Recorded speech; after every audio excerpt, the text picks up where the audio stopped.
बातमीपत्रामध्ये आता पाहणार आहोत 25 मिनिटात 50 बातम्या अतिशय वेगवान स्वरूपात सुरुवात करूयात। संरेखनात बदल करून पुणे नाशिक औद्योगिक महामार्ग सेमी हायस्पीड रेल्वेला समांतर नेता येईल का या दृष्टीने अहवाल तयार करण्याचे निर्देश राज्य सरकारने दिले होते। मात्र रेल्वेला समांतर औद्योगिक महामार्ग नेणं तांत्रिक आणि आर्थिकदृष्ट्या अव्यवहार्य असल्याचं राज्य रस्ते विकास महामंडळाने अहवालात नमूद केले। कोकण रेल्वे मार्गावर प्रवाशांची वाढती गर्दी लक्षात घेऊन प्रशासनाने आता मडगाव सावंतवाडी रोड मडगाव पॅसेंजर आणि सावंतवाडी रोड दिवा सावंतवाडी रोड एक्सप्रेस या दोन गाड्यांमध्ये एक 3 टियर एसी इकॉनॉमी डबा कायमस्वरूपी वाढवण्याचा निर्णय घेतलाय। याची अंमलबजावणी 15 जुलैपासून टप्प्याटप्प्याने होणार आहे। मुंबई गोवा महामार्गावर खड्डे पडल्याने वाहनांचा वेग मंदावतोय आणि त्यामुळे मोठ्या प्रमाणात वाहतूक कोंडी होते। विशेष म्हणजे भल्या मोठ्या खड्ड्यांमुळे अनेक वाहनं या खड्ड्यामध्ये अडकून वाहनांचं मोठं नुकसान होतंय। रस्त्यांवर पडलेले खड्डे, लाटांप्रमाणे लावलेले डांबराचे थर, रस्त्यातच खालीवर गेलेली गटारांची झाकणं यामुळे अपघातांच्या घटना वाढतायत। रस्त्यावरील या परिस्थितीला सामोरं जाताना वाहन खरेदी वेळी रस्त्यावरील सुविधेचा टॅक्स भरला की असुविधेचा असा प्रश्न अनेकांना सतावतोय। दररोज कोट्यवधी लोक रेल्वेने प्रवास करतात। या प्रवाशांची सुरक्षितता अधिक मजबूत करण्यासाठी भारतीय रेल्वेने सर्व गाड्यांमध्ये सीसीटीव्ही कॅमेरे बसवण्याचा मोठा निर्णय घेतलाय। या योजनेअंतर्गत देशभरातील सुमारे 74,000 प्रवासी कोच आणि 15,000 लोकोमोटिव्ह इंजिनमध्ये सीसीटीव्ही कॅमेरे बसवले जातील। लोकल रेल्वे स्थानकावरील प्रवाशांची ओळख पटवण्यासाठी फेस रिकग्निशन प्रणाली बसवण्यात येते। यात पश्चिम रेल्वेच्या मुंबई उपनगरीय स्थानकांवर ही प्रणाली बसवण्याचं काम जवळपास पूर्ण झालं असलं तरी मध्य रेल्वेच्या स्थानकांवर मात्र ते अजूनही अपूर्ण अवस्थेत आहे। भारतीय बनावटीचे कॅमेरे उपलब्ध होत नसल्यानं हे काम रखडलेलं आहे। धारावीतील रहिवाशांचं मिठागरांच्या जागेवर कोणत्याही परिस्थितीमध्ये पुनर्वसन होऊ देणार नाही असा इशारा मुलुंड वासियांनी दिलाय। यासाठी जन आंदोलन आणखी तीव्र करण्याबरोबरच उच्च न्यायालयाच्या निर्णयाला सर्वोच्च न्यायालयामध्ये आव्हान देण्याची तयारी सुरू आहे। राज्य शासनातील मंत्रालयासह विविध विभागातील तब्बल 3 लाख पदं रिक्त असून रिक्त पदांचा आकडा वाढतोय। रिक्त पदांमुळे सध्याच्या अधिकारी आणि कर्मचाऱ्यांवर कामाचा ताण वाढतोय। दरवर्षी सेवानिवृत्तीनं रिक्त होणाऱ्या 3% जागांची भर पडते। गेल्या 11 वर्षात आयकर विभागाकडून करदात्यांना दिल्या जाणाऱ्या कर परताव्यामध्ये तब्बल 474% वाढ झाली आहे। 2013-14 मध्ये आयकर परतावा 83,008 कोटी रुपये होता, तर 2024-25 मध्ये तो वाढून 4.77 लाख कोटी रुपये झालाय। मुंबईतील प्रदूषणाचा प्रश्न अत्यंत गंभीर बनलेला आहे। शहराच्या हवेत कर्करोगाशी संबंधित धुलीकण धोकादायक पातळीवर पोहोचलेत। मुंबईकरांच्या श्वासावाटे विषारी धूर शरीरात जात असून त्यानं कर्करोगाचा धोका वाढलाय। सार्वजनिक गणेशोत्सव मंडळांनी गणेशोत्सव साजरा करताना कोणती काळजी घ्यावी, आपत्ती उद्भवू नये यासाठी कशी खबरदारी घ्यावी आणि आपत्ती उद्भवलीच तर आपत्कालीन व्यवस्थापन कसं करावं याबाबत महापालिकेच्या आपत्ती व्यवस्थापन विभागाकडून गणेशोत्सव मंडळातील स्वयंसेवकांना 1 दिवसीय प्रशिक्षण देण्यात येणार आहे। या उपक्रमासाठी पालिकेच्या प्रत्येक विभाग कार्यालयाकडून सार्वजनिक गणेशोत्सव मंडळाशी समन्वय साधण्यात येणार आहे। गरिबी, असुरक्षितता, परिसर किंवा आरोग्याच्या समस्या आणि जागरूकतेचा अभाव यामुळे धारावीतील सुमारे 40% मुलं प्राथमिक शिक्षण पूर्ण होण्याआधीच शाळा सोडत असल्याचं शैक्षणिक क्षेत्रातील कार्यकर्त्यांनी सांगितलंय।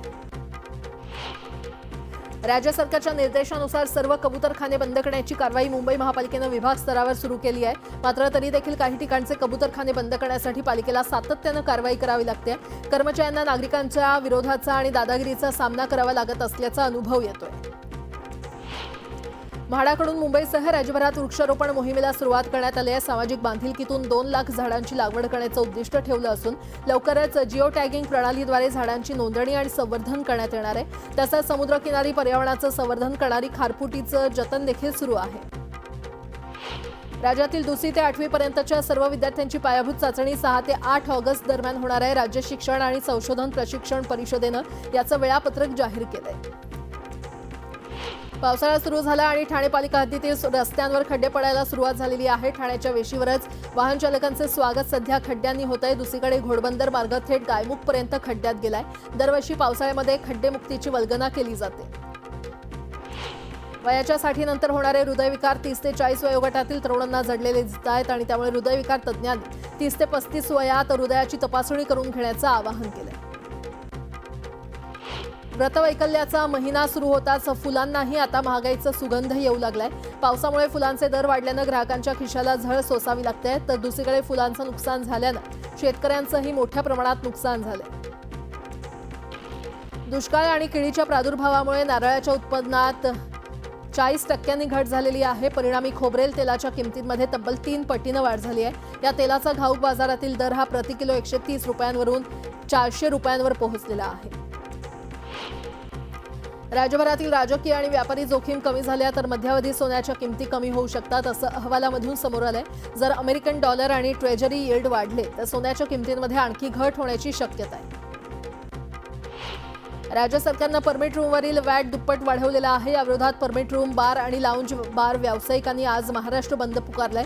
यामुळे राज्यभरातील परमिट रूम, बार आणि लाऊंज बार्स बंद राहतील। बंदला जिल्हा हॉटेल रेस्टॉरंट मालक संघटनेचा पाठिंबा आहे। राज्यातील पालिका तसंच अन्य स्थानिक स्वराज्य संस्थांच्या निवडणुका लवकरच जाहीर होणार आहेत। त्या निवडणुकांच्या तोंडावर सर्वोच्च न्यायालयामध्ये आज शिवसेना पक्ष आणि धनुष्यबाण चिन्हाची सुनावणी होणार आहे। लाडक्या बहिणीप्रमाणे लाडक्या भावांना देखील पैसे मिळतील, असं मोठं विधान मंत्री छगन भुजबळ यांनी केलेलं आहे। एकीकडे लाडक्या बहिणीमुळे राज्याच्या तिजोरीवर भार पडल्याची आरडाओरड सुरू असताना भुजबळ यांच्या विधानामुळे चर्चांना उधाण आले। संभाजी ब्रिगेडचे प्रदेशाध्यक्ष प्रवीण गायकवाड यांना अक्कलकोटमध्ये काळं फासलं गेलं। दरम्यान मराठा समाजानं पुण्यामध्ये महत्त्वाची बैठक बोलावली आहे। बैठकीमध्ये गायकवाड यांच्यावरील हल्ल्याच्या निषेधार्थ पुढील रणनीती ठरवण्यात येणार आहे। बच्चू कडूंच्या पदयात्रेचा आजचा शेवटचा दिवस आहे। दरम्यान दुपारी यवतमाळच्या अंबोडामध्ये दुपारी सांगता सभा होणार आहे। सातबारा कोरा करण्याच्या मागणीसाठी बच्चू कडू आग्रही आहेत। जळगाव जिल्ह्यामध्ये संघटनात्मक रचना करण्यासाठी खासदार संजय राऊत हे जळगाव जिल्हा दौऱ्यावर येणार आहेत। संजय राऊतांच्या दौऱ्यापूर्वी जळगावमध्ये शिवसेना ठाकरे गटाची बैठक घेण्यात आली। या बैठकीमध्ये ठाकरे गटाचे उपनेते गुलाबराव वाघ आणि माजी खासदार उन्मेष पाटील यांची उपस्थिती होती। संभाजी ब्रिगेडच्या प्रदेशाध्यक्ष प्रवीण गायकवाड यांनी पंढरपुरात दुग्धाभिषेक घालण्यात आला। अक्कलकोट इथे गायकवाड यांना काळं फासण्यात आलं होतं। या घटनेच्या निषेधार्थ गायकवाड यांना दुग्धाभिषेक घालण्यात आला।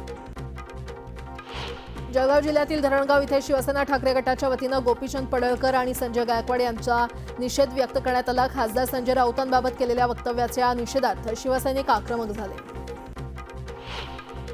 लातूर शहरातील मस्गेनगर भागात रस्त्याच्या भूमिपूजन शुभारंभावरून काँग्रेस आणि भाजपमध्ये वाद पाहायला मिळाला। हा प्रभाग भाजपचे शहर जिल्हाध्यक्ष अजित पाटील कवेकर यांचा असून कसलीही मंजुरी नसतानाही दिशाभूल असल्याचा आरोप भाजपनं केलाय। तर भाजपला विकास नकोय का, असा सवाल काँग्रेस आमदार अमित देशमुख यांनी विचारला। पुढील महिन्यात बिहारप्रमाणे संपूर्ण देशभरात मतदार याद्यांचे विशेष सखोल पुनरीक्षण करण्यासाठी निवडणूक आयोगानं सज्जता सुरू केली आहे। महत्त्वाचं म्हणजे यासाठी आधार मान्य असणार आहे। 1 जूनपासूनच्या मासेमारी बंदीनंतर 1 ऑगस्टपासून खोल समुद्रातील पावसाळी मासेमारीला सुरुवात होणार आहे। मात्र 20 दिवसांचा कालावधी शिल्लक असतानाही मच्छीमारांची बोट दुरुस्ती किंवा तयारीसाठी आतापासूनच लगबग सुरू आहे।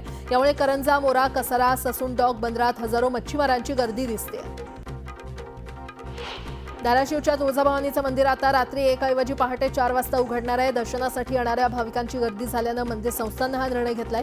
मात्र मंदिर संस्थानच्या निर्णयावर पुजाऱ्यांनी आक्षेप घेत निर्णय रद्द करण्याची मागणी केली आहे। श्री साईबाबांच्या जीवनकार्याची महती आणि श्री साईबाबा संस्थांच्या विविध सेवा कार्याचा प्रचार प्रसार आता अत्याधुनिक डिजिटल माध्यमातून अधिक प्रभावीपणे जगभर पोहोचणार आहे। साई संस्थान आणि शिर्डी ग्रामस्थांच्या सहकार्यानं लवकरच सोशल मीडिया इन्फ्लुएन्सर आणि यूट्यूबर संमेलनाचं आयोजन करण्यात येणार आहे। सततच्या पावसामुळे अकोला शहरातील भाजी बाजारात पालेभाज्या आणि फळभाज्यांची आवक मोठ्या प्रमाणात घटली आहे आणि त्यामुळे भाजीपाल्याचे दर गगनाला भिडलेत। टमाटर, गवारीच्या शेंगा, लसूण यांचे दर सामान्य ग्राहकांच्या आवाक्याबाहेर गेलेले आहेत।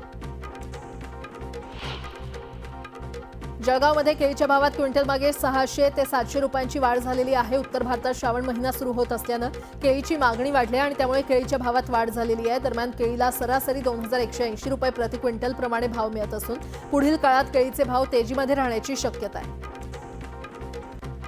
धाराशिवमध्ये 2014 साली मुख्यमंत्री देवेंद्र फडणवीस यांनी उद्घाटन केलेला भूम आरसोली रस्ता हरवल्याचा धक्कादायक प्रकार घडलाय। हा रस्ता शोधून देणाऱ्या कार्यालयाला आरसोली गावच्या ग्रामस्थांनी 51,000 रुपयांचं लोकवर्गणीतून बक्षीस देण्याचा निर्णय जाहीर केलाय। तसंच गावच्या पंचक्रोशीमध्ये तसे पोस्टर देखील लावलेले आहेत।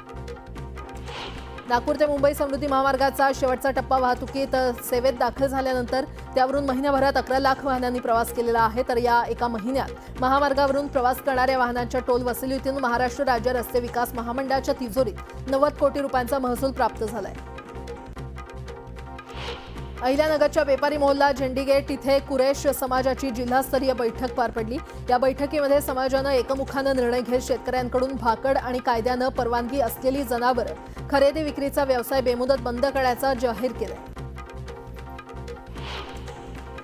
रत्नागिरी जिल्ह्यातील हणे समुद्रात अवैध मासेमारी सुरू आहे। महाराष्ट्र शासनानं मासेमारीला बंदी घातलेली असतानाही हणे बंदरासमोर नियमांची सर्रास पायमल्ली होत असल्यानं स्थानिक मच्छीमारांमध्ये संतापाची लाट पसरली आहे। नियम फक्त आमच्यासाठीच का असा सवाल उपस्थित करत स्थानिक कारवाईची मागणी करत आहेत।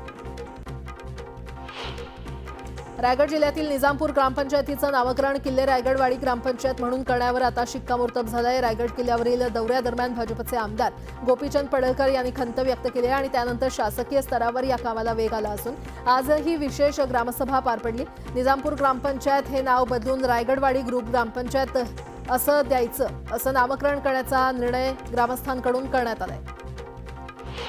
थकीत मालमत्ता करावर पालिका चक्रवाढ व्याज लावते, त्यातून शहरवासियांची सुटका करण्यासाठी प्रशासनानं 95% व्याजमाफीची योजना आणली आहे। त्याचा लाभ सर्वांनी घ्यावा यासाठी आता पालिकेनं थकीत मालमत्ता कर वसुली शिबिराचं आयोजन केलेलं आहे। गोंदियाच्या देवरी शहरात मोकाट जनावरांची समस्या दिवसेंदिवस गंभीर होत चालली आहे। शहरातील प्रत्येक चौकात, वळणावर आणि बाजार परिसरात ही जनावरं रस्त्यावर ठिय्या मांडून बसलेली दिसून येतात, त्यामुळे वाहन चालकांना चांगलीच कसरत करावी लागते। पंढरपूर वारीसाठी भंडारा विभागाकडून विशेष बस सेवेचं आयोजन करण्यात आलं होतं। या सेवेमुळे विभागाला एकूण 19,36,139 इतकं उत्पन्न मिळालंय। गोंदिया जिल्ह्यातील आमगाव शहराच्या लगतच मध्य प्रदेश राज्याची सीमा असल्यामुळे मध्य प्रदेशमधील शेतकरी मोठ्या प्रमाणात विना परवाना रासायनिक खतं घेऊन जाताना कृषी विभागाच्या भरारी पथकानं कारवाई केली आहे। या कारवाईमध्ये 3 मालवाहक जप्त करण्यात आले असून गाडी चालकांवर गुन्हा नोंदवण्यात आलाय। जळगावात विविध सामाजिक आणि साहित्यिक संस्थांच्या संयुक्त विद्यमानं 18वे बहिणाबाई सोपानदेव खानदेश राज्यस्तरीय मराठी साहित्य संमेलन पार पडलं। या संमेलनामध्ये आमदार सुरेश भोळे आणि खासदार स्मिता वाघ प्रमुख पाहुणे म्हणून उपस्थित होते। संमेलनाची सुरुवात भव्य ग्रंथदिंडीनं झाली। रायगड जिल्ह्यामध्ये पुन्हा एकदा अंधश्रद्धेचा अघोरी प्रकार उघडकीस आलेला आहे। कर्जत तालुक्यातील हालिवली या गावातील स्मशानभूमीमध्ये जादू टोण्याचा प्रयत्न करताना काही इसमांना रंगेहात पकडण्यात आलं। पैशांचा पाऊस पडावा यासाठी ही अघोरी विद्या केल्याचा संशय व्यक्त होतोय। मुलींच्या मोफत उच्च शिक्षण या शासनाच्या धोरणाला काही महाविद्यालयांकडून हरताळ फासत मुलींकडून फीची मागणी केली जाते, तर पैसे नाही भरले तर ऍडमिशन होणार नाही अशी भीती दाखवली जात असल्याचा आरोप विद्यार्थ्यांनी केलाय। बीडच्या स्वातंत्र्य सेनानी रामराव हावरगावकर लॉ कॉलेजमध्ये हा प्रकार उघडकीस आलेला आहे। तरी या संदर्भात कॉलेज व्यवस्थापनाला विचारलं असता सर्व सरावांकरता आम्ही फी घेत नाही असा दावा त्यांनी केलाय। यावर्षी सर्वाधिक कापसाची लागवड विदर्भातील शेतकऱ्यांनी केली आहे। पश्चिम विदर्भातील अमरावती, यवतमाळ, वाशिम, बुलढाणा आणि अकोला या 5 जिल्ह्यात आतापर्यंत 88.8% पेरण्या आटपलेल्या आहेत। रत्नागिरीच्या दापोली तालुक्यातील महामाईनगर बुरोंडी इथे अनोखा आणि जैवविविधतेला समर्पित दीपकाडी महोत्सव संपन्न झाला। कोकण दीपकाडी या सह्याद्रीतील दुर्मिळ वनस्पतीच्या संवर्धनासाठी या उपक्रमाचं आयोजन करण्यात आलं।